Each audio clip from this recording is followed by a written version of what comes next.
good morning, ma'am. It's okay to interview you because you say to us that you are a FW4, right? Yes, that's correct. Yes. So before we ask you some questions, Yeah. maybe know your personal details. Okay. For everyone's knowledge, I would like to introduce myself to all of you. I am Mrs. Adira Navarro Rosalita. Is that what you want, or my address whatsoever? Yes, ma'am. Address, age. Presently, I live in Papua Estate, Santo Niño Village, uh, Tukuk District, Davao City. Of course, I'm a senior citizen. Yeah, currently teaching in Central District Southeast here in Maa Road, Davao City. So we prepare some 10 questions here, ma'am. Okay, to ask you. So number one. Yeah. So what is your job before when you were an OFW? Okay. Last 1999, I was connected with University of Mindanao. I was college professor. I've been here for 11 years. And after that, I resigned from my work because there was a job abroad that I applied. Unfortunately, I was accepted.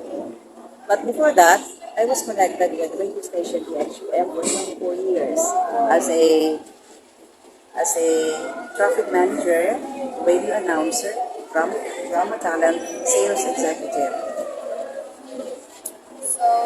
So the second question, ma'am, is how did you get your job? Where? Here in UM or abroad? Abroad. Okay. I got this job when my colleague was working there, and then she recruited us. Then, of course, I was still young during that time.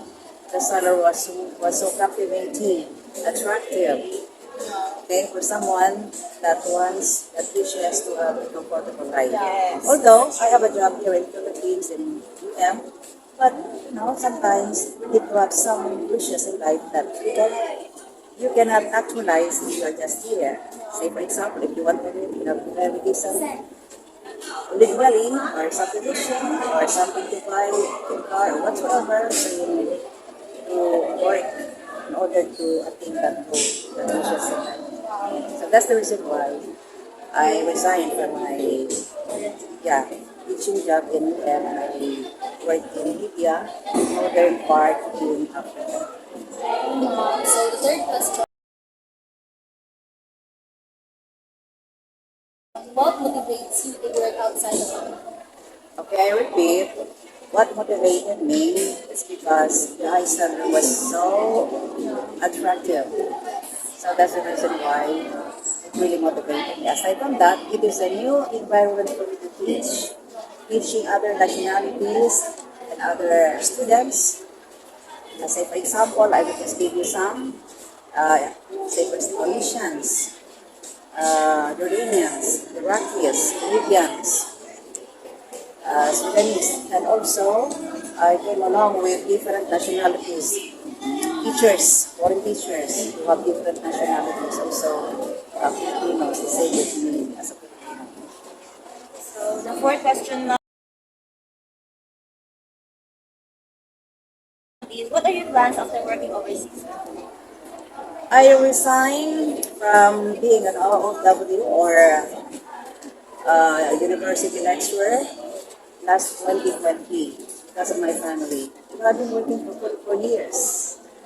And it's my time to also serve my families, and that is why I resigned there in 2020. And then for 3 years, I've been with my family, and then I serve them as a housekeeper, a housewife.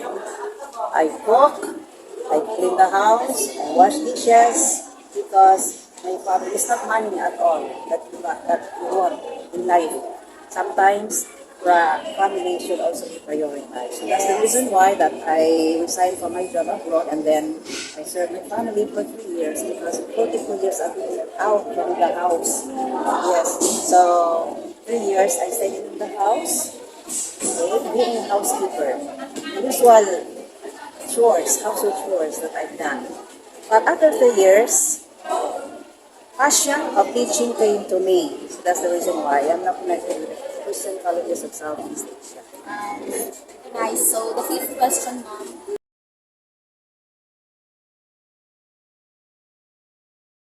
What are the advantages and disadvantages of working abroad? Okay, let's start with advantages. Okay, the advantages is you will receive high salary. For example, when I was there, my salary there was 200,000. 200,000 a month? Yes, yes. In a year, you will receive 2,000, 2.3 million. Yes, so Wow. that is why this is an encouragement to all of you who are income teachers. But first, you have to serve your countrymen, your students, Filipino students, before you go abroad. Now, the advantage is the salary, and then additional knowledge that you learn aside from the knowledge that you have learned here as a Filipino, teaching Filipino students, but another knowledge for culture, ethnicity, race, and so on and so forth. That is the advantage. Meeting new people with different nationalities, and also dealing with professionals or doctors who came from other countries. Now, the disadvantage is good if the job that you are assigned to teach them is in the city. Say, for example, I take my job in India. But this is not for everybody's concern. Because when I work there in India, in other countries, maybe it's all advantageous on their part. But for me, for 10 years that I've been there, I experienced 3 wars, civil wars. That's the disadvantage, civil wars. But then, I did not get discouraged. I have to work because of I still have unfulfilled dreams here in my family, in my country. So even if there are 3 wars there, yes, it's risky, but I live in a city. Unlike those Filipinos who are teaching in outskirts places, that it's very dangerous. So disadvantage is if you are not a professional like me, you are just working. Although Libya is not hiring domestic helpers, but the disadvantage is if you are not a graduate and then you go there, you will end in some kind of job that is not good. You will be something like discriminated. Yeah, there was discrimination there. Especially, yeah, if they see that Filipinos is, yes, for us, we are highly professionals there. And they have great respect for us because we are teachers. But for other Filipinos who work there, who are not teachers, doctors, or nurses, we have discrimination also. They are And not that licensed. is, yeah, that is also a disadvantage. And the next is the third one because we have to shorten our interview. The last is you have to build up your self-confidence. Because if you go there, if you work abroad, and then you have to build up your emotion, that whenever nostalgia, homesickness comes to you, you are ready for that. Because in my case, I live in an apartment or condominium where I stay alone. It's a very big flat, having 3 rooms, but I live alone. And it's only me. Every day, I cannot talk with these other nationalities. So I have to restrict myself also. So that is why sometimes homesickness comes to me, but then I have to really manage myself. Because some committed suicide there. Yeah. They, strangle themselves or commit suicide by drinking poison whatsoever because there are problems in their homes, family, and then they're working there, especially if they have small children, and then they will see that the children are maltreated with the father and so on and so forth. So that will bring additional load, emotional load to the DOFW. So you have to get ready with that in order for you to maintain your confidence as well as your courage that even if you work abroad, you have to get in touch with your family openly. Talk to them, you have video call, and then especially in the financial aspect. Yeah, because sometimes, especially there, when money was not For me, my money, I have money there in the bank, but I cannot send. There's problem in sending, transferring money because of the war. Because of the war. So I cannot send money. But good that my family, they have their jobs here because when I work abroad, my children are already adult. Yeah, they have already work. So that is why if you want to go abroad, you see to it that your kids are already, yeah, big enough that you will have no worries anymore. You do not need our country when you have small children because that will add really emotional strains. What else? So you say earlier, ma'am, that there's discrimination about discrimination.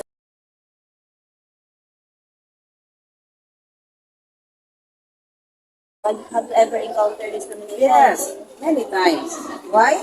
Because because discrimination happens when you are not wearing your abaya.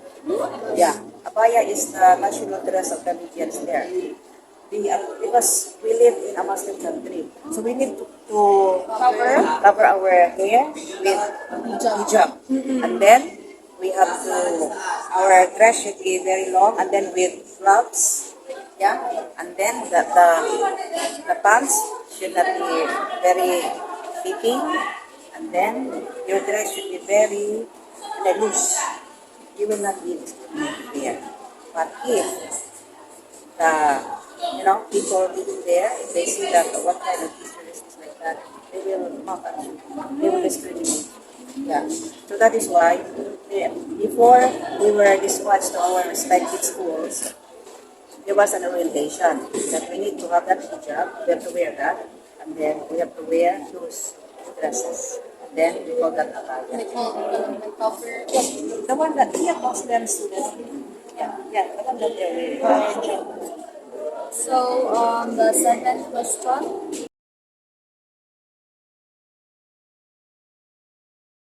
If there are enough opportunities in our country now, would you still choose to work overseas? That question is no longer applicable to me because of my age. But assuming if I am young, say for example 50, I will go. You know why? Yeah, because that is highly in demand. Being a teacher, especially if the school, if the university that is hiring you has good monetary offer, because you can bring your family up. So what's the word? You can bring your family. Why I didn't bring my family before? Because there were wars. Yeah. But if there was no war, I can bring my family. So you're asking me if there is still a chance, there are job opportunities to go abroad. Why not? Yeah. So the eighth question, ma'am, is would you encourage our fellow men to work overseas? Okay. I am really encouraging each one. But first of all, you have to serve your country. Just like me, I did not go abroad. I did not work at the age of 20s, 30s. I worked there at the age of 50. Yeah. I see that my kids are already have grown up. But for you, because you're still young, you can serve. Because, it's very delicate. It's very risky also for you. Very young. And then your students are, normally, they are say for example, because normally countries that are in need of English teachers usually are the Arab countries, Qatar, Saudi Arabia, Libya, Ethiopia, Bahrain, what? There are 24. There are 24 Muslim countries, and because they need to learn English, so they are hiring teachers, especially Filipinos. Now, if you go abroad, you're very young. So that is also risky on your part because you will be attracted to them, and then for them also, they will be attracted to you. And so that is also some of the disadvantage. So that is why you want to go abroad, simply that you are a little bit the age you be, maybe 30, like that. Like, but you have to serve. Don't be in a hurry. You can have it. Huh? Soon, their time. So ninth question, What are the assistance that government of our country Assistance. provides? Yes, ma'am. That provide to OFW people. Yeah, there are that.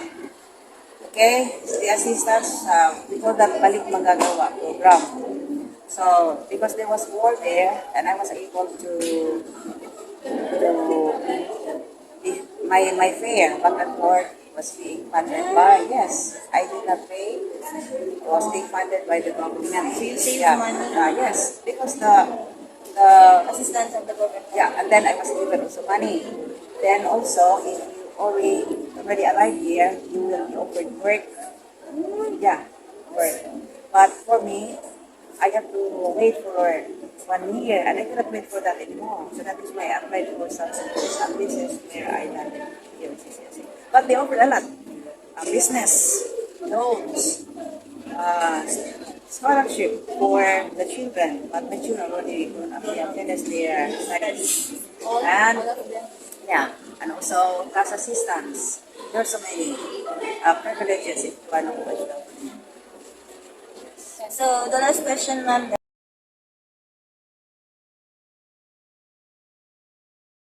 do you believe that OFWs are the new generation of heroes or the so-called bagong bayani ng bansa? Yes, I truly believe that. Yes, me too. Especially because in Saudi alone, there are 2.5 OFWs there. And sad to say, why they became heroes? Because they started so much. They are So domestic hard helpers. Yes. And strong they enough. were sexually harassed, physically harassed, just because to earn money for their children. They earn, they eat noodles, but in Philippines, that their children or the husband is betting. What else? Drinking. And you're drinking. You know, what's in the money that the OFW sent for her family.